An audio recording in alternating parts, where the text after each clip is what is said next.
Mais des fois, on reste un bout sans y penser.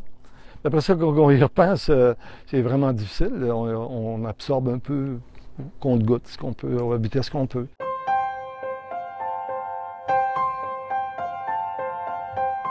Le matin du 6, on était réveillés vers 1h20. Et mes voisins, voisines et amis voisins, on s'est réunis ici parce qu'on a un bon point de vue. Un bon point de vue sur l'horaire, sûrement. Oui. Notre sœur Marie-France qui habite face au Musicafé. Elle avait un commerce, une boutique de linge face au Musicafé. Et elle habite dans le même bâtiment. Donc, immédiatement, on a pensé à notre sœur. On s'est communiqué pour dire « Ouais, Marie-France ». Donc, avec mon voisin, on est allé voir à son chalet. On aurait aimé qu'elle ait décidé d'aller coucher à son chalet ce soir-là.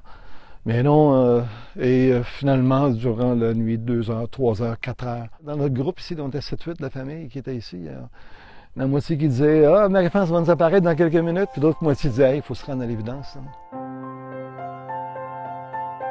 Malgré le fait qu'on n'a jamais eu de preuves de son corps, ils n'ont jamais trouvé les parties de son corps, on avait compris, ça faisait longtemps qu'on n'allait pas la revoir. De juste pas avoir de preuves concrètes que vraiment c'était fini, ça a toujours été dur, puis on espérait toujours comme pour un miracle. Et si je vous demande ce que la tragédie a changé chez vous? Ça a vraiment fait un test sur la personnalité. Comme, ça te montre à quel point tu es fort, puis malgré le fait qu'il y a eu une tragédie, tu es quand même, toi, vivant, puis tu es capable de te relever, puis de continuer ta vie. Ça a vraiment montré des côtés de nous-mêmes qu'on ne connaissait pas.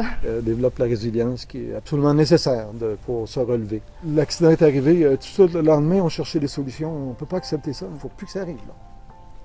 Et on va s'en sortir. Dans 5 ans, ça va être extraordinaire, la clinique. Puis je nous souhaite le pardon pour pardonner l'événement, ce qui s'est passé l'année passée, puis continuer avec la tête haute.